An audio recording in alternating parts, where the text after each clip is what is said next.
아파트마다 어린이 놀이터는 거의 대부분 가지고 있다. 물론 요즘에는 아이가 줄어서 어린이 놀이터 대신이 강아지 놀이터를 만드는 아파트도 있다는 것을 알고 있다. 그러나 그럼에도 어린이 놀이터를 아예 하나도 두지 않고 반려견 놀이터만 만들지는 않는다. 그만큼 어린이 놀이터는 아파트에 매우 필요한 시설이다.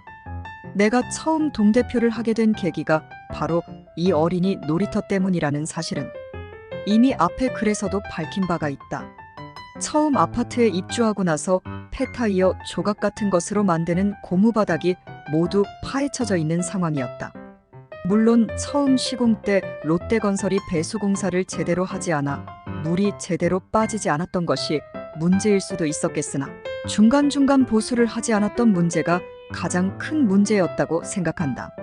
실제로 아파트가 2013년 9월에 입주했는데 내가 당선된 2020년가, 즉 거의 만 7년 동안 관리되지 않은 상태로 내버려둔 것이다.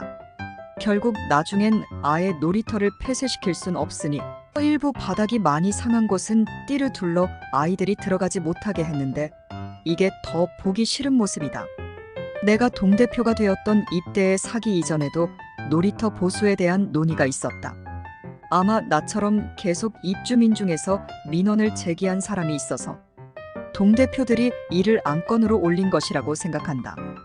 근데 당시 3기 입대 중에서는 아무도 놀이터에서 노는 아이를 가진 부모가 없었다. 나이가 많은 어르신들이거나 아이가 이미 중학생 이상인 경우가 일부 있었다. 다시 말해 놀이터 공사가 직접적으로 본인과 본인의 가족에게 직접적인 영향을 미치는 안건이 아니었다. 그럼에도 워낙 민원이 많으니 이에 대한 공사 안건이 올라왔고 업체 선정까지 하려고 했다. 그런데 여기서 반전이 일어난다. 당시 1기 동대표, 2기의 동대표이자 입대의 회장, 3기에 다시 보궐로 들어온 동대표가 있었는데 이 사람은 회장이 되고 싶고 회장으로서 전권을 휘두르고 싶은데 동대표인 사람이었다. 그런데 이 안건이 입찰 공고가 나고 이제 낙찰해서 공사만 하면 되는 시점에서 구청 지원이 받는 사업이 있으니 그걸 이용하자면서 해당 안건을 보류시켜버렸다. 다른 동대표들은 이미 2기에도 회장을 한 사람이고 워낙 그런 쪽에 관심 많은 동대표의 말이니 일단 들어보자고 하면서 그 안건을 보류시켰다. 근데 알고 봤더니 우리 아파트는 그런 지원을 받을 대상인 아파트가 아니었다. 더 노후된 아파트가 먼저 대상이 되는 지원 사업이었다. 일단 그렇게 표류된 안건이 내가 동대표가 되고 나서 다시 정식 안건으로 올라갔다. 이 안건은 이미 많은 민원이 제기된 만큼 당연히 반대할 이유가 없는 안건이었다. 그래서 최저가 입찰을 올리기 전에 이미 입찰 공고를 했던 업체들을 모두 수소문했고 특히나 낙찰이 되었으나 공사를 못했던 업체와도 만남을 가졌다. 이미 낙찰이 되고도 공사를 못한 업체는 이미 기분이 많이 상해 있었다. 그도 그럴 것이 최저가 입찰에서 가장 낮은 금액을 써내서 낙찰이 되고도 공사를 못했으니 얼마나 억울하겠는가. 그래서 다시 신임 동대표가 된 나와 관리소장 그리고 그 안건을 보류시키고 1년을 더 질질 끌게 한 동대표가 이번엔 회장이 되어 같이 그 업체와 만난 것이다. 그래서 더더욱 그 업체 담당자는 입대의 회장이 어떤 사람인지 아니 이번에도 제대로 안 될 거라 생각해서 적극적이지 않았다. 그러나 신임 동대표가 된 내가 워낙 강하게 드라이브 걸고 있었고 진짜로 실행할 것이라는 의지를 강하게 피력했기에 어느 정도 마음이 돌아섰고 입찰에 다시 참여하는 것으로 마음을 바꿨다. 다시 최저가 입찰로 공개 입찰을 했고 해당 그 업체가 다시 최저가로 낙찰되었다. 금액도 금액인데다 단순히 바닥만 보수하는 공사가 아니라 추가로 그네도 하나 더 설치하고 기존 소형 놀이기구도 모두 교체해야 하는 데다 많은 서비스 공사까지요 요청한 거라 다른 업체에서는 입찰가가 낮지 않았다. 거기다 이미 한 번 입찰했다가 재입찰한 거니라.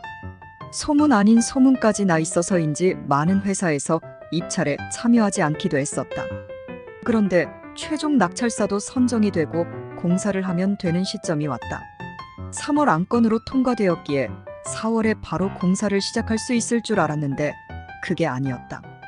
공사를 하는 업체의 일정을 조율해야 하고 공사업체가 또 하청을 줘야 하는 상황이라 하청사의 일정까지 고려해야 했다. 그래서 4월에 시작해야 하는 공사가 거의 5월까지 미뤄지기 시작했는데 문제는 그 와중에 봄비가 계속 내리기 시작한 것이다. 비가 내리게 되면 공사가 연기될 수밖에 없는 데다 빨리 공사를 끝내야 하는 업체 입장에서는 공사가 늘어지게 되면 인건비만 추가로 발생될 수밖에 없는 상황이었다. 오전에 공사하고 오후에 비가 와서 공사를 멈추게 되더라도 하루치 일당을 줘야 하는 업체 입장에서는 매우 곤란한 상황이었다. 그래서 사실 공사가 진행되는 와중에 업체는 하루하루가 마이너스가 늘어나는 상황이 된 것이다. 우리에게 받을 대금은 정해져 있으나 공사가 길어지니 가져가는 돈이 적을 수밖에 없는 상황이었다. 그럼에도 달래가며 겨우 공사를 끝낼 수 있었다. 물론 서비스 공사를 비롯해서 추가로 더 해준 것도 있다. 그러나 공사 하나하나를 뜯어보면 좀 더 요구하고 싶은 것이 없었던 것은 아니지만 워낙 마이너스라고 징징거리니 더 요구하기가 쉽지 않았다. 그럼에도 어린이 놀이터 공사를 마무리했다는 것 자체가 의미가 있었다. 내가 신임 동대표가 되어 처음으로 의지를 가지고 밀어붙인 안건이 마무리 지어졌기 때문에 더 그랬던 것 같다. 물론 당시 사기 입대위에서도 아이가 있는 동대표는 내가 유일했기 때문에 어린이 놀이터 공사에 목을 맨다고 생각하는 사람들도 있었다. 그런데 아파트의 커뮤니티 시설이 제대로 되어 있지 않다면 세입자들이 입주하고 싶지 않은 아파트가 될 것이며 이는 바로 아파트의 전세가가 하락할 수밖에 없고 결국 이는 아파트 매매가에도 영향을 줄 수밖에 없다는 말로 그 공격에 대응을 하곤 했다. 그들에겐 어린이 놀이터를 보수하건 말건 내 알 바가 아니라고 생각했겠지만 아파트 값이 떨어지는 건 절대로 참을 수 없는 일이니 말이다. 어찌 보면 정치의 영역에서 늘 얘기하는 공공선이라는 말이 얼마나 공허한 말인지 이런 작은 공사건만 봐도 알 수 있다. 사람들은 결국 나한테 이득이 되냐 안 되냐를 공공선보다 더 크게 여기니 말이다.